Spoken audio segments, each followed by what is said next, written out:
Student, welcome to my YouTube channel. आज हम बात करने वाले हैं क्लास 10th का जो अगला चैप्टर था हमारा चैप्टर 10 किसलय भाग 3 का ईर्ष्या तू न गई मेरे मन से। उसका आज हम 30 महत्वपूर्ण वस्तुनिष्ठ प्रश्न लेकर आए हैं और ये जो लिखे हैं, जो लिखने वाले हैं, इसके जो रचित हैं वो है रामधारी सिंह दिनकर जी। तो चलिए शुरू करते हैं। हमारा पहला प्रश्न है, ईर्ष्या तू न गई मन से, तू न गई मेरे मन से पाठ की विधा क्या है। ये कहानी है, निबंध है, एकांकी है, कविता है। तो ये जो है निबंध है। क्या है? निबंध है। ये निबंध है। ऑप्शन नंबर बी बिल्कुल ही सही है। चलिए अगला प्रश्न है, इस पाठ के लेखक कौन है। मैंने अभी आपको बताया कि ईर्ष्या तू न गई मेरे मन से, इस पाठ के लेखक जो हैं वो रामधारी सिंह दिनकर जी हैं। कौन है? रामधारी सिंह दिनकर है। ऑप्शन नंबर बी बिल्कुल सही है। चलिए अगला प्रश्न है, लेखक के पड़ोस में कौन रहते थे जो ईर्ष्या से पीड़ित थे। तो लेखक के पड़ोस में जो है एक वकील साहब रहते थे जो कि ईर्ष्या से पीड़ित थे, जिसे जलन की बीमारी थी, जो एक दूसरों का सुख देखकर जला करते थे। ऑप्शन नंबर बी बिल्कुल सही है। चलिए अगला प्रश्न है, ईर्ष्या का संबंध किससे होता है। प्रेम से होता है, प्रतिद्वंद्विता से होता है, दया से होता है, शांति से होता है। तो ईर्ष्या का संबंध जो है वो प्रतिद्वंद्विता से होता है, मतलब होड़ से होता है, जलन से होता है। ऑप्शन बी बिल्कुल सही है। चलिए अगला प्रश्न है, ईर्ष्या की बड़ी बेटी का नाम लेखक ने क्या बताया। तो ईर्ष्या की बड़ी बेटी का नाम लेखक ने निंदा बताया। अगर आप चैप्टर पूरा पढ़कर आएंगे तो आपको ज़्यादा समझ में आएगा कि ईर्ष्या की बड़ी बेटी का नाम जो है लेखक ने निंदा बताया है। ऑप्शन बी सही है। चलिए अगला प्रश्न है, ईर्ष्यालु व्यक्ति किसका आनंद नहीं उठा पाता है। दूसरों की वस्तुओं का, जो उसके पास है, उसका, खाने पीने का, सोने का। तो जो ईर्ष्यालु व्यक्ति होता है वह जो उसके पास है उसका आनंद नहीं उठा पाता है, वो दूसरों का देखने में ही रह जाता है। ऑप्शन नंबर बी बिल्कुल सही है। चलिए अगला प्रश्न है, ईर्ष्या का काम क्या है। बुझाना, जलाना, हंसाना, सुलाना। तो ईर्ष्या का काम है एक दूसरे से जलाना। क्या है? एक दूसरे को जलाना। ऑप्शन नंबर बी सही है। चलिए अगला प्रश्न है, प्रश्न नंबर 8, तुम्हारे पतन का कारण तुम्हारे भीतर के दुश्मन है, यह किसका विचार है। दिनकर का, नीत्शे का, सुकरात का, गांधी का। तो तुम्हारे पतन का कारण तुम्हारे भीतर के दुश्मन है, ये जो है ये नीत्शे का विचार है। किसका है? नीत्शे का विचार है। ऑप्शन बी सही है। चलिए अगला प्रश्न है कि ईर्ष्या से बचने का क्या उपाय है। लड़ाई करना, मानसिक अनुशासन, घर छोड़ देना, चुप रहना। तो ईर्ष्या से बचने का उपाय मानसिक अनुशासन है। हम अपने दिमाग को डिसिप्लिन के साथ रखेंगे, गलत नहीं सोचेंगे तो हम ईर्ष्या से बच सकते हैं। ऑप्शन बी बिल्कुल सही है।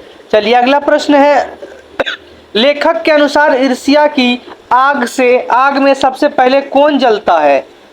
लेखक के अनुसार जो है ईर्ष्या की आग में सबसे पहले कौन जलता है। जिसके पास बहुत धन हो, गलत। जिसका हृदय में ईर्ष्या पैदा होती है, बिल्कुल सही। जिसके पास सुंदर घर हो, गलत। पड़ोसी, गलत। तो ऑप्शन बी बिल्कुल सही हो जाएगा।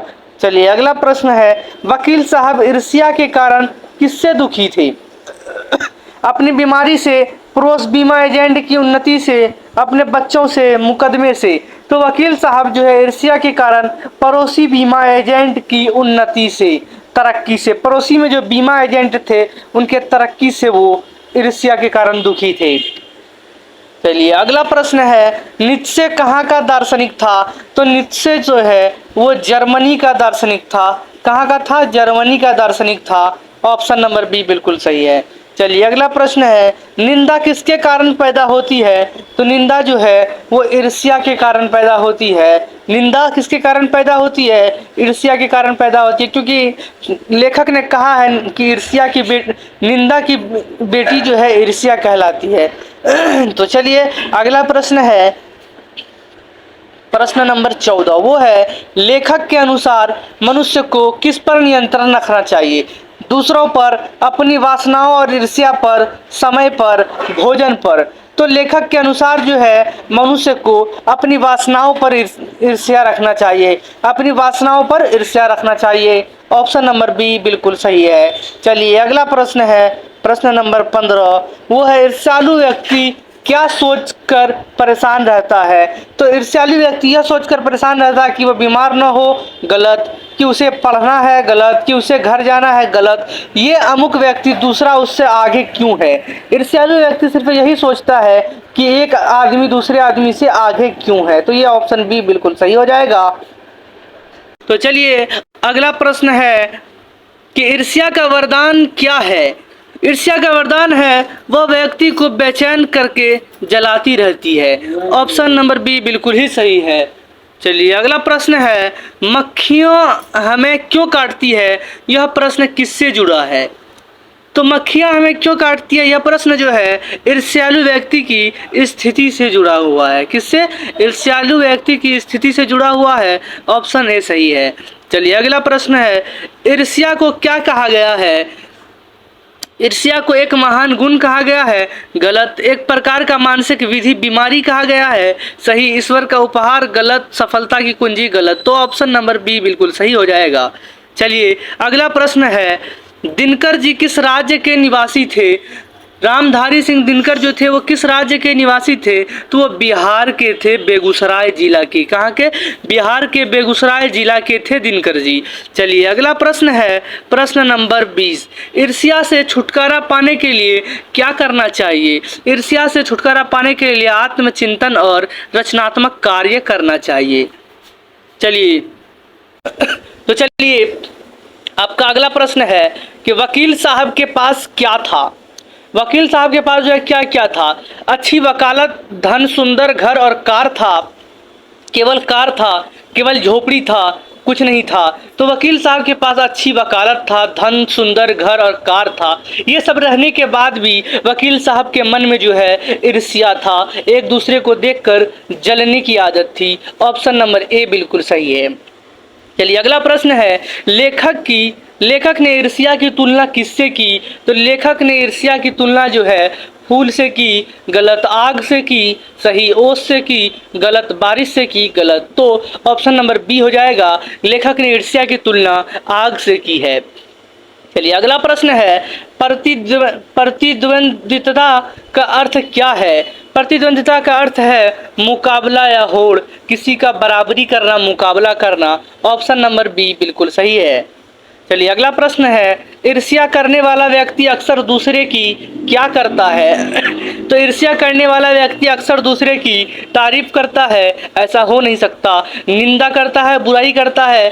सही। सेवा करता है, पूजा करता है। तो ऑप्शन नंबर बी बिल्कुल सही हो जाएगा। चलिए अगला प्रश्न है, बाजार की मक्खियों से किसे दूर रहने की सलाह दी गई है?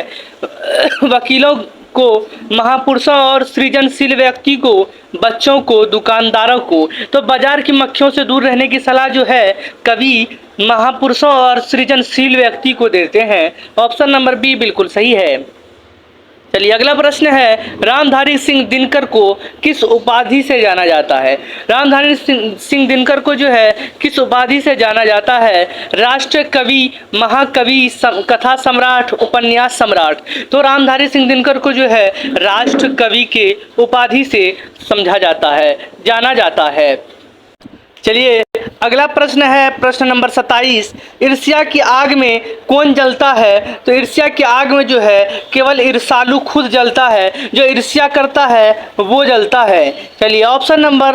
चलिए अगला प्रश्न है, प्रश्न नंबर 28। वो है, इस पाठ का संदेश क्या है? इस पाठ से हमें क्या संदेश मिलता है? इस पाठ से हमें संदेश मिलता है कि अपनी उन्नति पर ध्यान देना चाहिए, न कि दूसरे की ईर्ष्या पर। हमें जितना है उस पर खुश रहना चाहिए, दूसरों को देखकर जलना नहीं चाहिए। ऑप्शन नंबर बी बिल्कुल सही है। चलिए अगला प्रश्न है, प्रश्न नंबर 29। वो है, निंदा करने से नुकसान क्या होता है? निंदा करने वाले का चरित्र गिरता है और समय नष्ट होता है। बहुत धन मिलता है, लोग खुश होते हैं, नींद अच्छी आती है। तो निंदा करने वाले का नुकसान जो होता है, निंदा करने वाले का चरित्र गिरता है और समय नष्ट होता है। क्या होता है? और समय नष्ट होता है। ऑप्शन नंबर ए बिल्कुल सही है। चलिए अगला प्रश्न और आखिरी प्रश्न है कि पाठ के अनुसार खुश रहने की असली तरीका क्या है? दूसरों के पास क्या है यह देखना, अपने पास जो है उसमें संतोष करना और विकास करना, दूसरों की बुराई करना, कार खरीदना। तो पाठ के अनुसार खुश रहने का असली तरीका जो है वो अपने पास जो है उसमें संतोष करना और विकास करना। क्या है? उसमें संतोष करना और विकास करना। ऑप्शन नंबर बी बिल्कुल ही सही है। चलिए, धन्यवाद।